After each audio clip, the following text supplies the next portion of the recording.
Alors, bonjour à tous. Nous venons d'entendre ce matin, ce dimanche 30 mai, un témoignage de guérison physique. Alors, pour ceux qui nous écoutent ou qui nous écoutent en écoutant les enregistrements qui sont diffusés sur nos plateformes d'église, nos différentes plateformes de diffusion, je vous invite à écouter ce témoignage ce matin, qui est un témoignage physique qui a été authentifié par un médecin même, un médecin de cette discipline.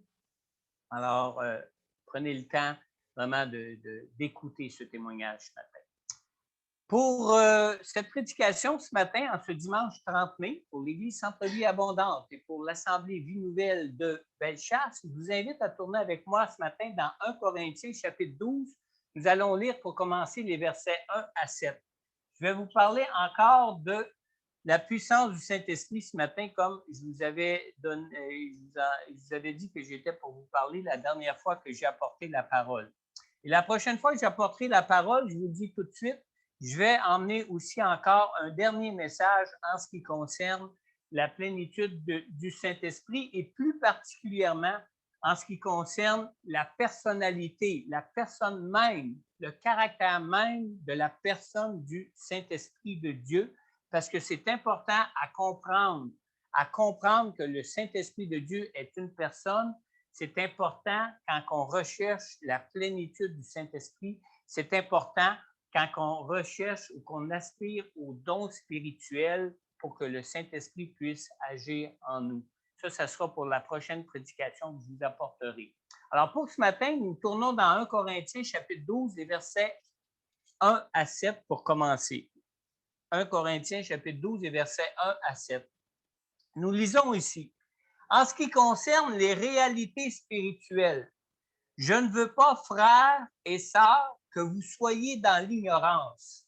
Vous savez comment, lorsque vous étiez étrangers au peuple de Dieu, vous vous laissiez irrésistiblement entraîner vers les idoles muettes. C'est pourquoi je vous le déclare. Personne, s'il parle par l'Esprit de Dieu, ne dit « Jésus est maudit ». Et personne ne peut dire « Jésus est le Seigneur » si ce n'est par l'Esprit, par le Saint-Esprit. Il y a diversité de dons, mais le même Esprit. Diversité de services, mais le même Seigneur. Diversité d'actes, mais le même Dieu qui accomplit tout en tous. Or, à chacun, la manifestation de l'Esprit est donnée pour le bien de tous. Prenons le temps de prier pour ce temps de partage de la parole ce matin. Seigneur notre Dieu, merci d'être là, présent, vivant, pour agir puissamment au milieu de nous ce matin, Seigneur.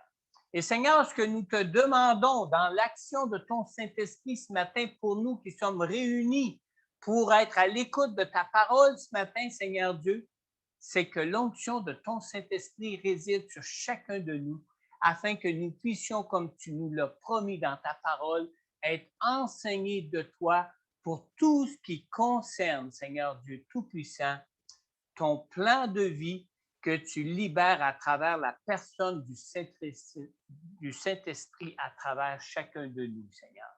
Seigneur,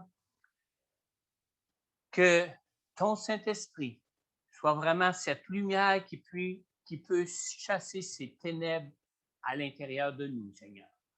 Que ton Saint-Esprit puisse agir puissamment, Seigneur Dieu, de façon à ce que nous puissions clairement voir ta lumière ce matin, Seigneur, et de façon à ce que nous puissions clairement comprendre ta volonté et recevoir ton plan de vie, ta volonté pour chacun de nous, Seigneur. On te le demande, Père, dans le nom puissant de Jésus. Et particulièrement, je veux te remercier, Seigneur Jésus, de ce que toi-même, tu es présent au milieu de nous par la personne de ton Saint-Esprit maintenant. Et je te prie d'agir en conséquence, Jésus. En ton nom, Père. Amen. J'ai intitulé mon message ce matin, écoutez bien, pratiquer l'audace spirituelle. Vous savez, manifester les dons spirituels, c'est une chose qui demande de l'audace. Dans 1 Corinthiens, chapitre 12, nous venons de lire dans le verset 3, dans la deuxième partie du verset 3, « Personne ne peut dire « Jésus est le Seigneur » si ce n'est par le Saint-Esprit. » Les manifestations des dons spirituels rendent toujours témoignage de la gloire et de la grâce de Dieu, autant pour les incroyants que pour les croyants. On lit dans 1 Corinthiens 12 et au verset 7, c'est-à-dire on vient de lire que la manifestation de l'Esprit est donnée pour le bien de tous, autant pour les croyants que pour les incroyants, autant pour ceux qui se soumettent à Dieu que ceux qui ne se soumettent pas à Dieu, autant pour ceux qui se tiennent en relation avec Dieu que ceux qui ont de la peine à se tenir toujours en relation avec Dieu, n'est-ce pas? Et même lorsque nous sommes rassemblés ensemble en Église, entre croyants, nous ne sommes pas toujours tous animés du Saint-Esprit de Dieu. Même les disciples qui accompagnaient Jésus en sont un bon exemple. Jésus a lui-même dit à Pierre dans Marc au chapitre 8 au verset 33, Jésus se retourna, regarda ses disciples et réprimanda Pierre en disant « Arrière, Satan, car tes pensées ne sont pas les pensées de Dieu, mais celles des hommes. » On lit aussi dans Luc, au chapitre 9, au verset 55, on voit ici que Jésus a aussi fait des reproches à Jacques et à Jean qui étaient tous deux de ses disciples, en sa présence même. On lit, Jésus se tourna vers eux et leur adressa des reproches en disant, vous ne savez pas de quel esprit vous êtes animés.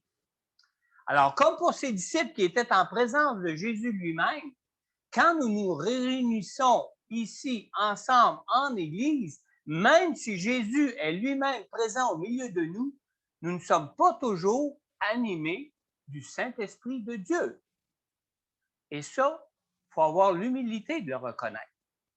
De ma propre expérience personnelle, je peux vous dire que la plupart du temps, nous sommes animés de notre esprit charnel plutôt que de l'Esprit de Dieu, même quand nous sommes à l'Église, même quand nous nous tenons ensemble en présence de Dieu à l'Église. Obéir au Saint-Esprit pour manifester les dons, c'est une chose qui demande de l'audace, car nous ne sommes jamais tous toujours animés de l'Esprit de Dieu. Pour manifester les dons de l'Esprit, nous devons faire preuve d'audace pour surmonter notre esprit charnel qui s'oppose toujours à l'Esprit de Dieu qui vit en nous.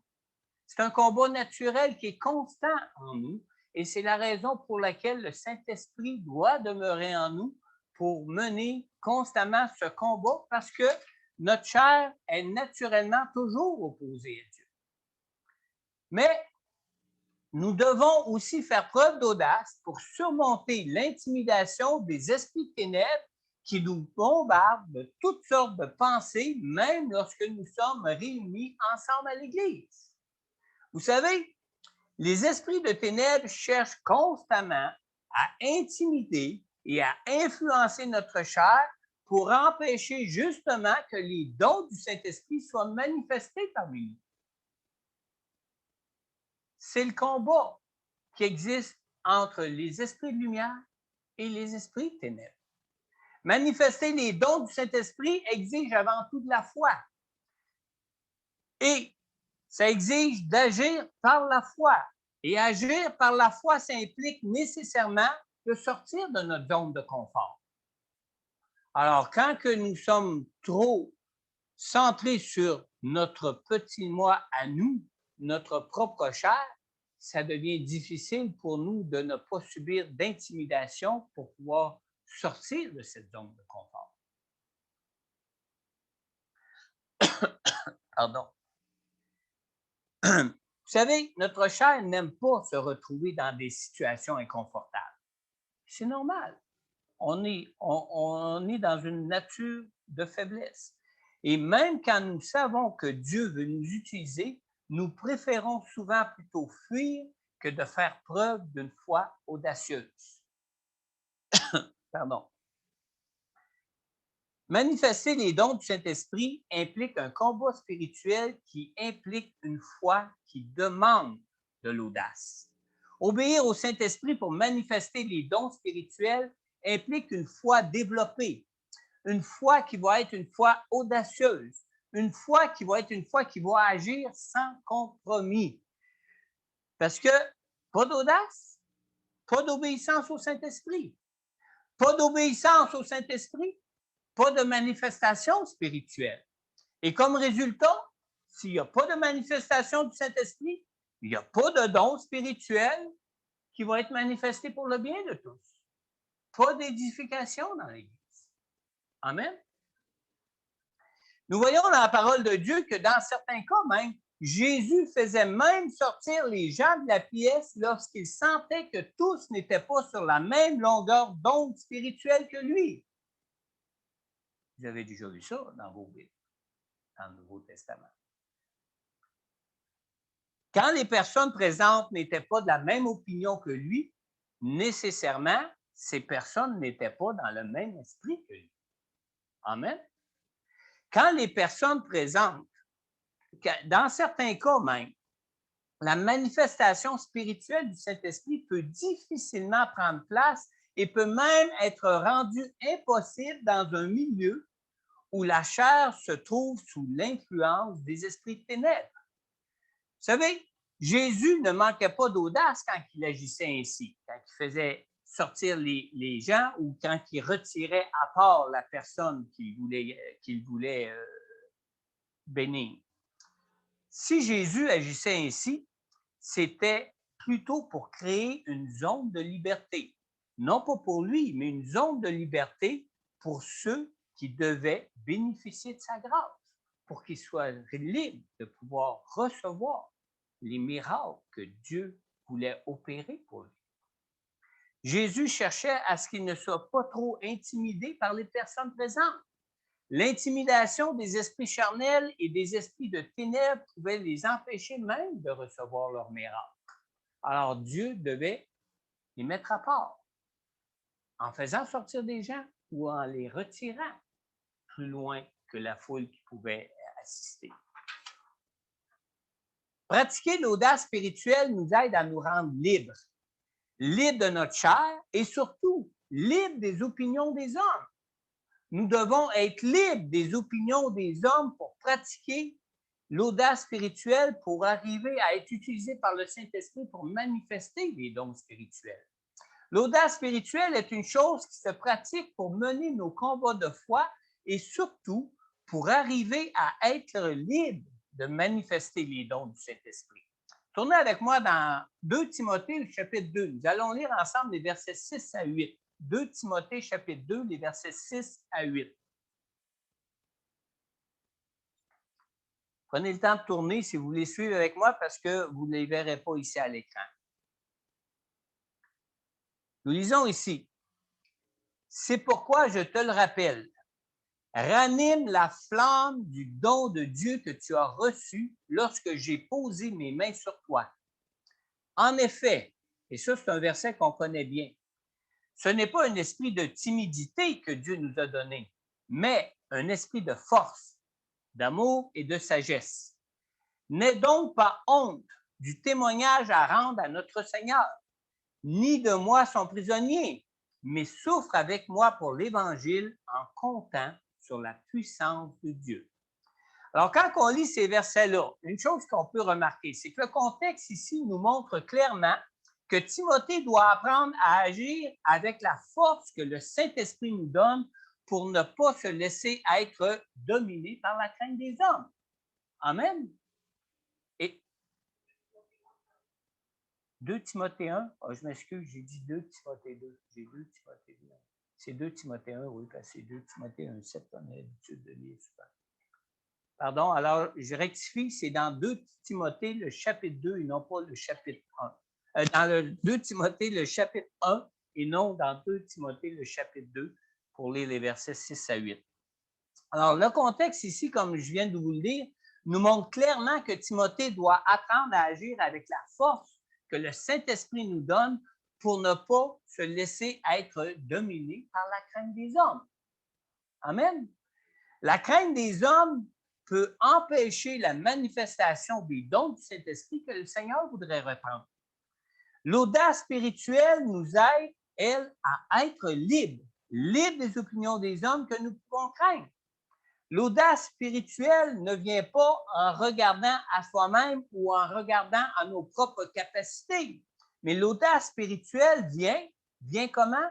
En gardant les yeux fixés sur le Seigneur et sur les capacités que Dieu, par le Saint-Esprit, face à la situation dans laquelle on peut se trouver, par cette capacité où que lui est là pour dominer toute chose. Amen. Dans 1 Corinthiens, chapitre 12, on a lu au verset 3, « C'est pourquoi je vous le déclare, personne ne peut dire Jésus est le Seigneur si ce n'est par le Saint-Esprit. » Amen. On ne peut rendre témoignage de Jésus que par la force du Saint-Esprit en nous. La force du Saint-Esprit donne une audace qui se soumet aux autorités spirituelles. Même si ça nous donne la force de Dieu, ça nous garde soumis à toute autorité spirituelle, aux autorités spirituelles qui existent, quelles qu'elles soient. Pardon.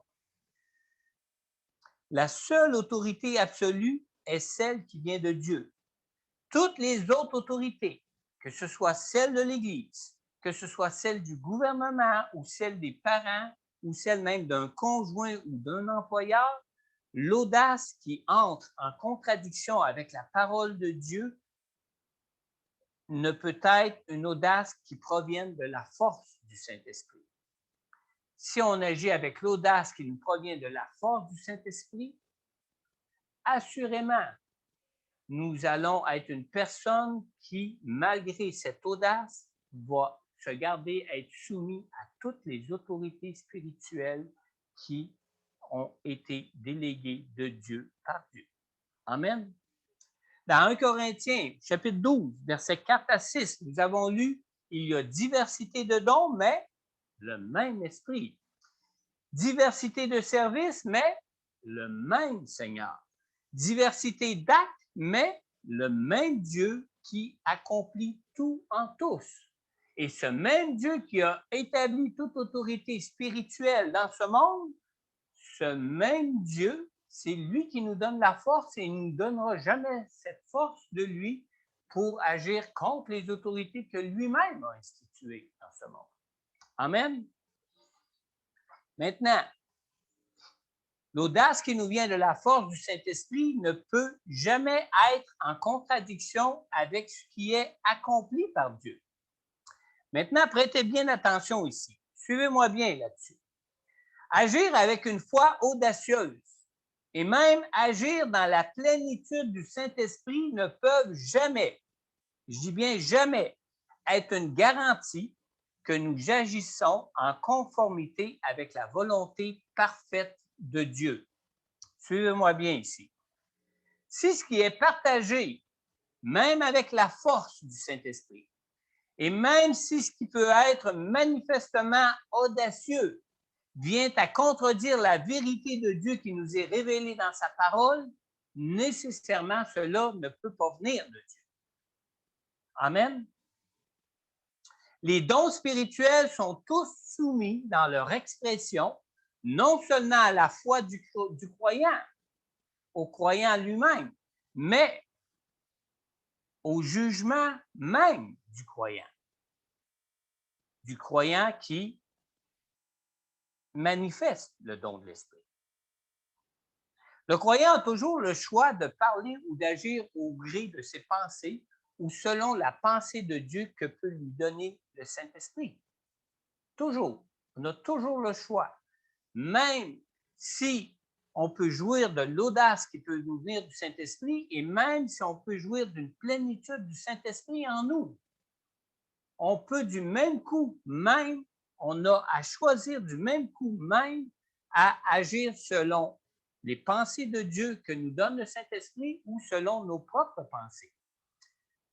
Dans 1 Corinthiens, chapitre 14, Tournez avec moi dans le verset 29 à 33. Je pense que là, je ne me suis pas trompé de référence. 1 Corinthiens, chapitre 14, les versets 29 à 33.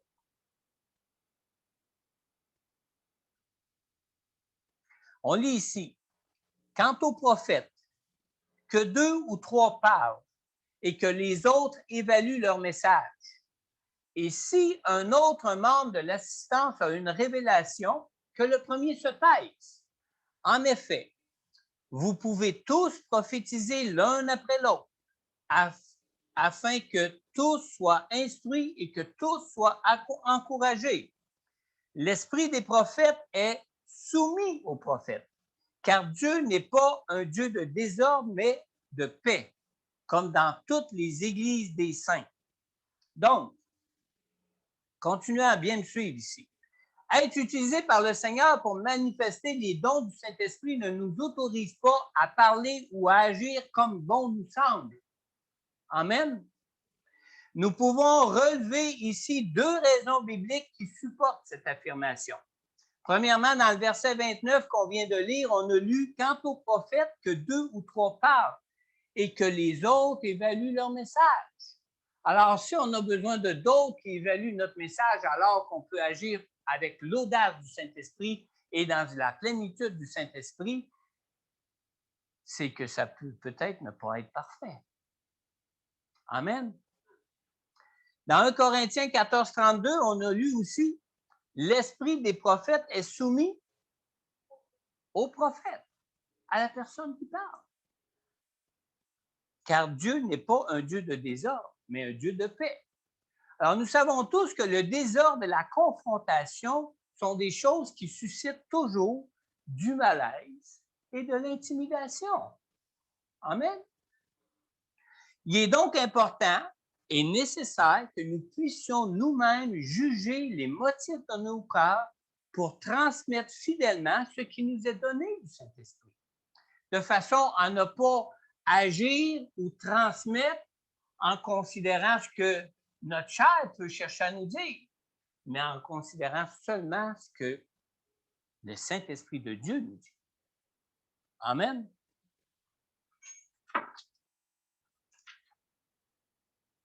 Quand on lit au verset 29, « Quant aux prophètes, que 2 ou 3 parlent et que les autres évaluent leur message », d'abord, il faut se rappeler que Dieu a établi des autorités sur tous les hommes, car nous sommes tous des pécheurs. On a besoin que des autorités, on a besoin d'être soumis à des autorités dans nous. Comme nous sommes tous des pécheurs, personne ne peut donc avoir l'audace de prétendre que ce qu'il transmet de la part du Saint-Esprit est parfaitement ce qu'il a reçu du Saint-Esprit et qu'il le transmet d'une façon parfaite et de la bonne manière. Non. On peut avoir à être pris là-dessus.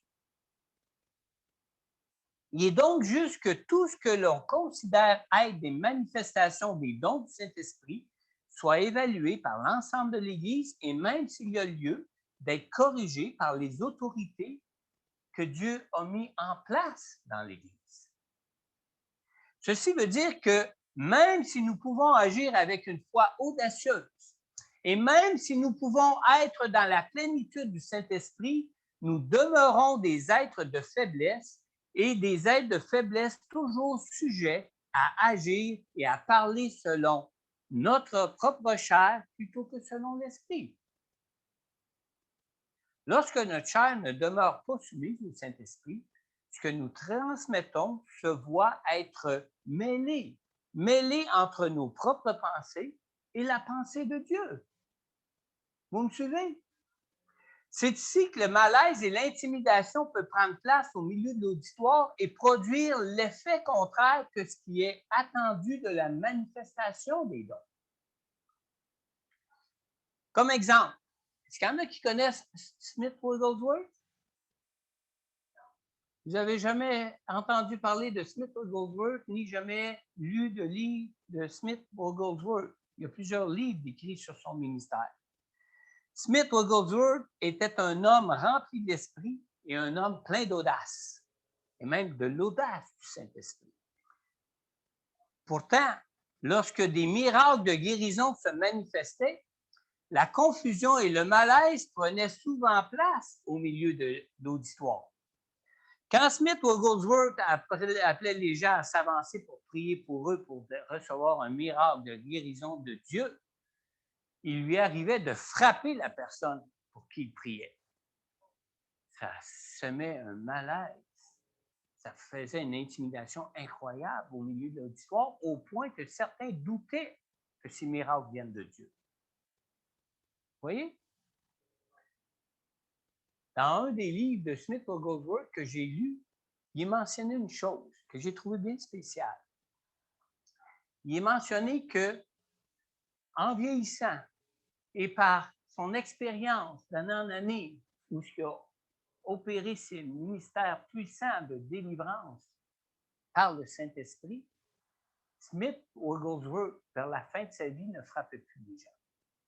Pas parce qu'il n'avait plus la force, c'est parce qu'il avait compris des choses, probablement, que son audace ne lui permettait pas d'aller au-delà de ce que le Saint-Esprit voulait faire à travers lui, où il devait simplement se limiter à transmettre ce que le Saint-Esprit lui donnait. Amen. Ça, c'est un exemple avec Smith Wigglesworth, pardon. J'ai aussi un exemple personnel à vous partager. J'ai déjà vécu, moi, en tant que pasteur, en tant que responsable sur une réunion comme président d'une rencontre d'église. Je n'étais pas le pasteur principal à l'époque, le pasteur était en vacances, mais on a déjà vécu à un endroit dans une église où j'ai travaillé, un parler en langue qui, en se développant, est arrivé à être un parler en langue mêlé d'orgueil humain. Alors, quand ce parler en langue a dégénéré ou ce qui est devenu un parler en langue mêlé d'orgueil, on a pu voir un sentiment d'intimidation prendre place dans l'auditoire et un malaise qui grandissait au point de figer tout l'auditoire. C'est moi qui étais le responsable de la rencontre. Les diacres me regardaient avec des yeux en voulant dire « Fais quelque chose ». Ce n'est pas des blagues que je vous raconte. Celui était présent. C'était arrivé au point où il a été nécessaire d'intervenir au milieu même de la manifestation. Parce que plus ça allait, plus ça dégénérait. Plus ça dégénérait, plus la personne agissait avec une audace qui devenait incohérente et plus on sentait la douche froide tomber sur l'auditoire dans l'Église. Qui a dû être repris. Maintenant, deuxième chose, nous lisons aussi au verset 32 que l'esprit des prophètes est soumis aux prophètes. Vous savez, l'objectif des dons du Saint-Esprit, comme nous l'avons lu dans le verset 31, cet objectif-là est d'instruire et d'encourager les croyants. Alors, même si nous pouvons agir avec une foi audacieuse et même si nous pouvons être dans la plénitude du Saint-Esprit, il est toujours possible de réagir selon notre chair et de manquer le but de la manifestation des dons spirituels qui est le but d'instruire et d'encourager tout l'auditoire où ce que ça se manifeste. Amen. Maintenant, qu'est-ce que signifie d'agir avec une foi audacieuse tout en restant soumis aux autorités déléguées de Dieu? Ben, être rempli de l'esprit et avoir de l'audace spirituelle pour parler et pour agir ne nous autorise pas à ne pas nous soumettre aux autorités déléguées de Dieu. Dans les deux seuls cas où j'ai eu moi-même en tant que pasteur à commenter et à corriger publiquement en pleine réunion l'expression d'un don qui avait débuté dans l'esprit pour finir dans la chair, et ce, malgré l'évidence que ça dégénérait, malheureusement, les réprimandes n'ont pas bien été reçues pour ceux qui avaient besoin d'être réprimandés. Hein, Sylvie? Tu te souviens? Le fait que ces personnes étaient au départ remplies du Saint-Esprit et le fait que ces personnes avaient fait preuve d'une grande audace, quelques-uns refusaient d'accepter qu'ils soient réprimandés. Mais ils devaient être réprimandés.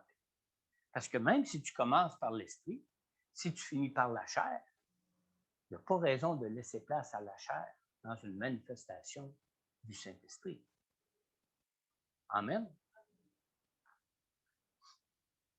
L'audace spirituelle n'est pas une force qui transforme. Ça ne nous transforme pas, l'audace spirituelle. L'audace spirituelle est une forme pour agir selon Dieu, pour agir face à de l'opposition ou à de l'adversité spirituelle que l'on peut ressentir dans un lieu, dans une rencontre, dans un auditoire, qui pourrait nous empêcher ou qui pourrait empêcher ceux qui ont à recevoir ces manifestations de dons, pour empêcher pour faire en sorte qu'ils puissent se manifester et faire en sorte que les personnes qui peuvent le recevoir peuvent le recevoir. Amen.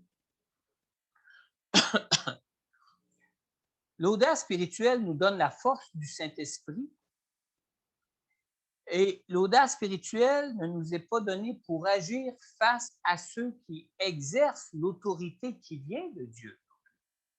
L'audace spirituelle nous est donnée pour agir face aux autorités du monde des ténèbres et face à ceux qui s'élèvent pour s'opposer à Dieu. Tournez avec moi, on peut le lire ici à l'écran si vous voulez, ou tournez avec moi dans Hébreux au chapitre 13. On lit ici au verset 17. « Obéissez à vos conducteurs et soumettez-vous à eux, car ils veillent sur votre âme en hommes qui devront rendre des comptes. Ils pourront ainsi le faire avec joie et non en soupirant, ce qui ne vous serait d'aucun avantage. » Mon deuxième point ici ce matin, concernant l'audace spirituelle.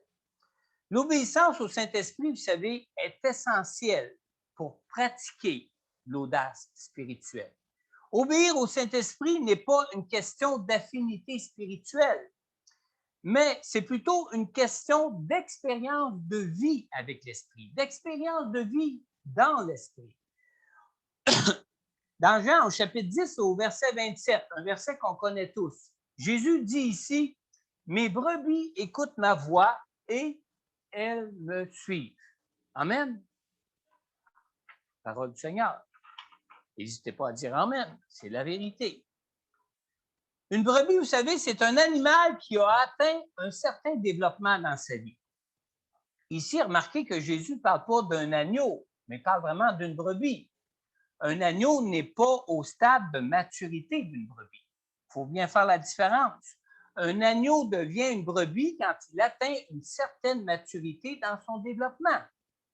Hein? Un jeune agneau ne pourrait pas mettre bas un jeune agneau pourrait pas mettre bas de d'autres agneaux ou d'allaiter des agneaux comme le fait une brebis.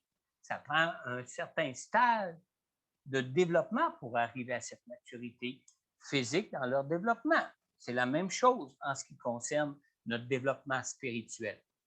Malheureusement, tous les enfants de Dieu n'atteignent pas toujours cette maturité dans leur vie pour entendre la voix de Dieu, pour arriver à obéir au Saint-Esprit dans leur vie.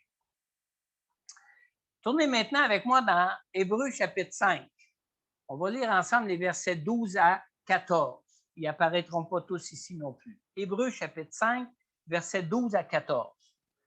On lit ici, à partir du verset 12. « Alors que vous devriez, avec le temps, être des enseignants, vous en êtes au point d'avoir besoin qu'on vous enseigne les éléments de base de la révélation de Dieu. Vous en êtes arrivé à avoir besoin de lait et non de nourriture solide. » Et au verset 13, on lit, « Or, celui qui en est au lait est inexpérimenté dans la parole de justice, car il est un petit enfant. Mais la nourriture solide est pour les adultes, pour ceux qui, en raison de leur expérience, ont le jugement exercé à discerner ce qui est bien de ce qui est mal. » On a bien lu ici au verset 14, « Les adultes, en raison de leur expérience, ont le jugement exercé à discerner ce qui est bien et ce qui est mal. » Amen. Alors, ces versets nous permettent de comprendre que ce n'est pas le nombre d'années de vie chrétienne qui fait de nous des croyants matures. Absolument pas.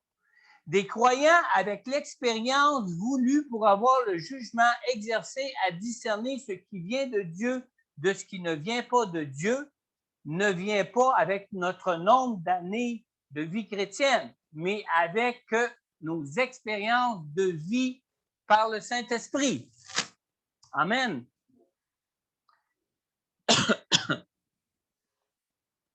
Alors, ce n'est pas le nombre d'années qui fait qu'on peut connaître le développement nécessaire pour atteindre la maturité. Au verset 11, on a lu, « Nous avons beaucoup à dire à ce sujet et les choses difficiles à expliquer parce que vous êtes devenus lents à comprendre. » Maintenant,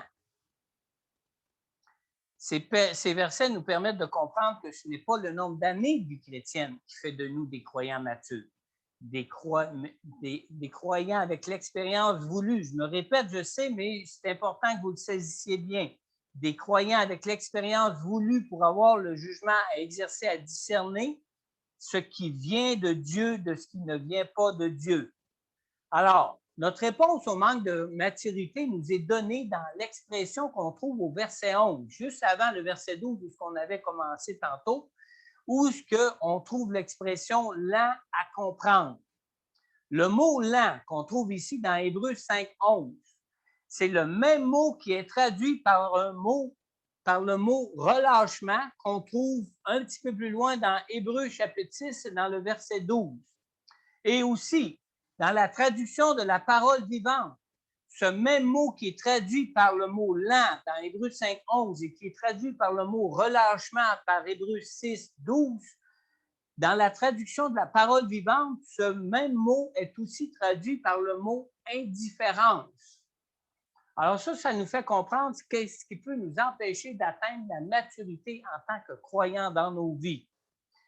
L'un des premiers symptômes du manque de maturité pour être capable de discerner ce qui est de Dieu de ce qui n'est pas de Dieu provient donc d'un relâchement, de la part du croyant.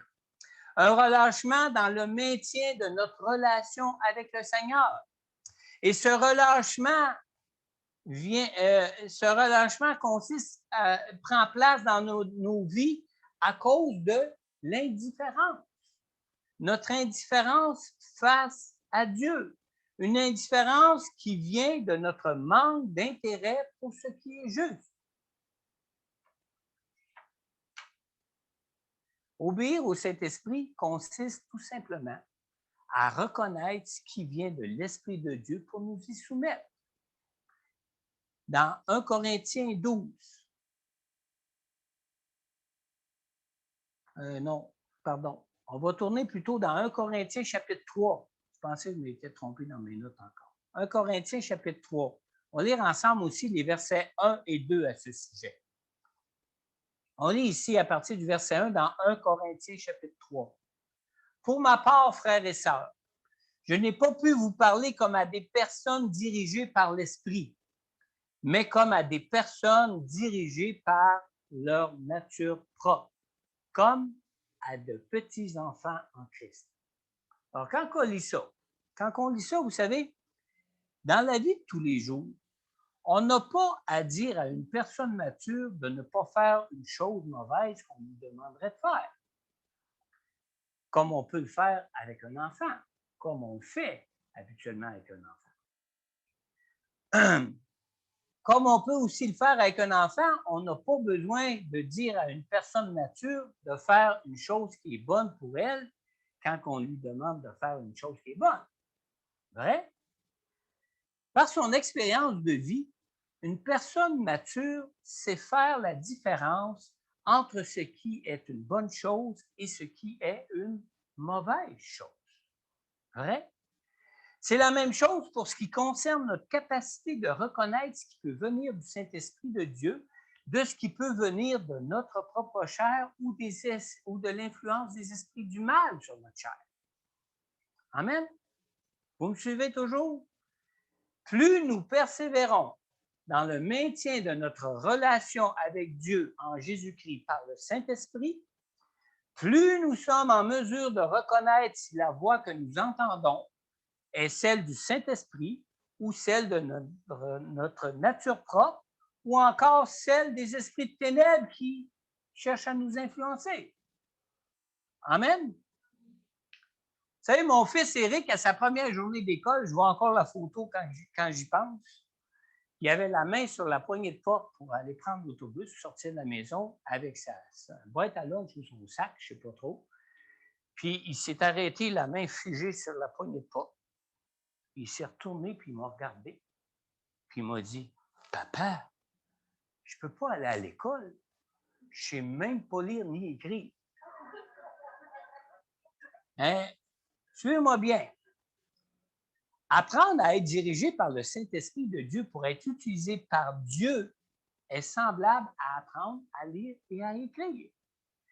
On ne devient pas un enfant de Dieu déjà mature le jour de notre nouvelle naissance en Jésus. Amen.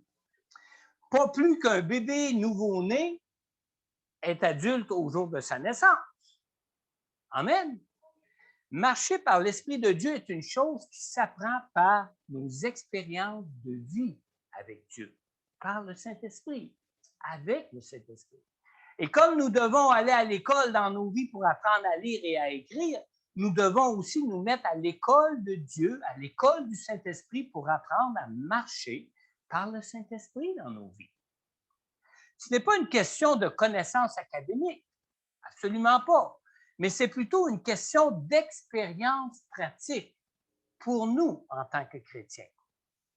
Et comme c'est le cas pour aller à l'école, comme c'est le cas d'aller à l'école pour apprendre à lire et à écrire, n'ayez pas peur de faire des erreurs. On en a fait des erreurs à l'école. On a rarement eu un examen qui affichait une note de 100% ou une note finale en fin d'année de 100% pour une matière quelconque. On en fait des erreurs, on en a fait des erreurs et on va en faire encore des erreurs. Amen. Alors, c'est plutôt une question d'expérience pratique et comme pour aller à l'école pour apprendre à lire et à écrire, il ne faut pas avoir peur de faire des erreurs. Il est tout à fait normal que l'on se trompe. Qui parmi nous ici savait lire et écrire avant de l'apprendre à l'école? Ou avant qu'on lui enseigne? Personne ne savait lire et écrire au jour de sa naissance, n'est-ce pas? Ou si vous êtes quelqu'un qui savait lire et écrire au jour de votre naissance, vous n'êtes pas à votre place ici.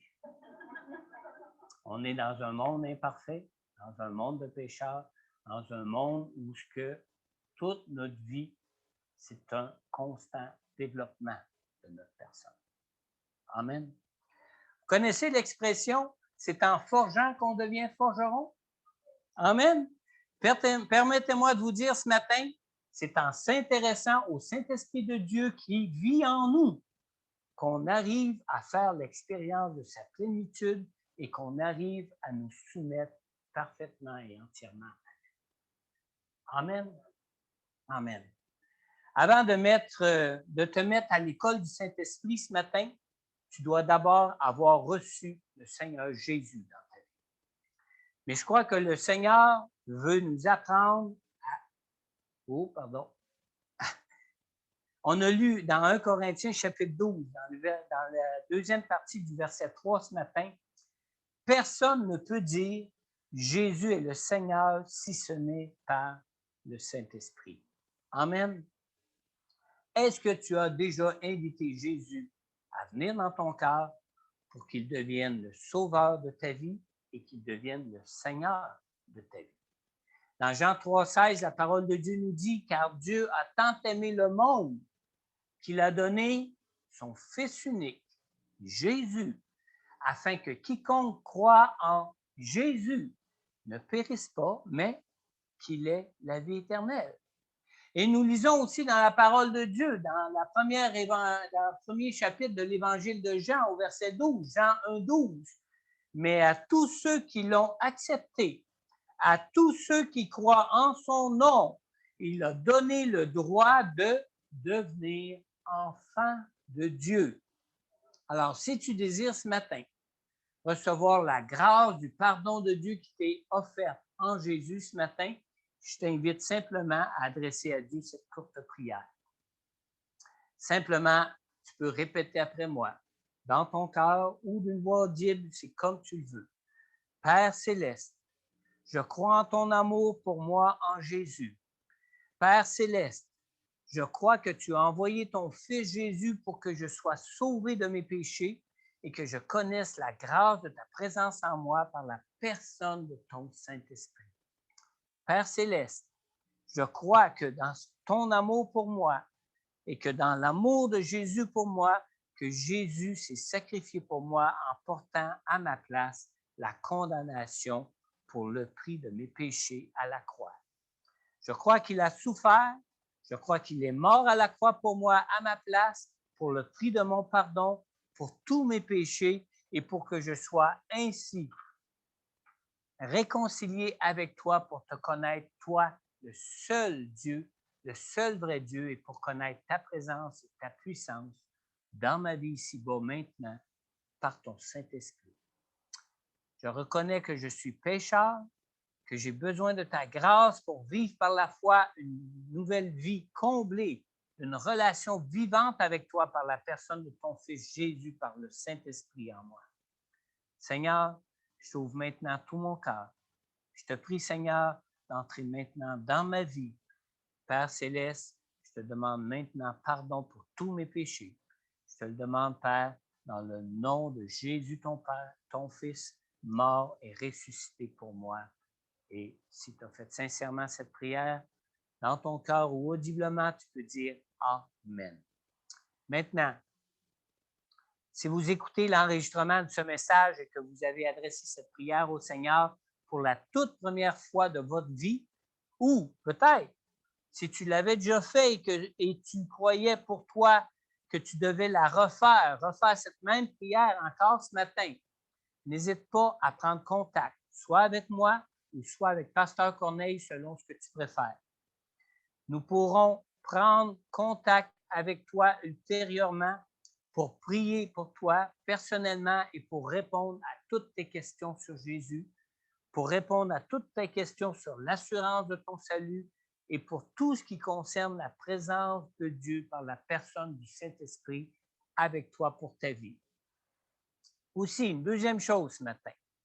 Maintenant, pour tous ceux qui avaient déjà fait cette prière avant aujourd'hui pour accueillir Jésus dans votre vie, la question que j'ai pour toi ce matin est celle-ci. Écoutez bien, suivez-moi bien. Connais-tu l'expérience d'entendre la voix du Saint-Esprit ou de voir ce que le Saint-Esprit te montre pour être dirigé par lui dans ta vie?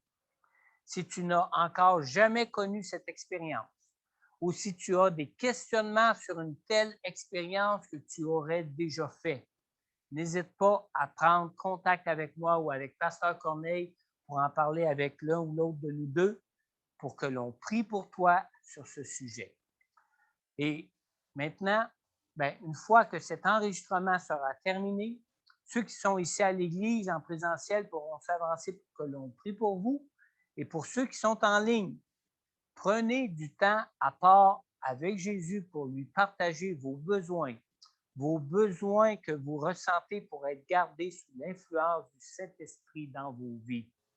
N'hésitez pas à prendre contact avec moi ou avec Pasteur Corneille pour nous partager tout ce qui peut concerner vos combats dans ce domaine. Et pour terminer, je vous dis, soyez comblés en Jésus de toutes les grâces de Dieu pour vos vies. Et n'oubliez pas, samedi prochain, le 5 juin, nous avons notre rencontre de prière de mobilisation de 10h à 11h30 le matin sur Zoom ou en présentiel ici à l'église à Montmagny pour nos deux églises. Alors, on vous y attend. Entre-temps, bonne semaine et soyez comblés en Jésus de la plénitude du Saint-Esprit pour vous. Amen.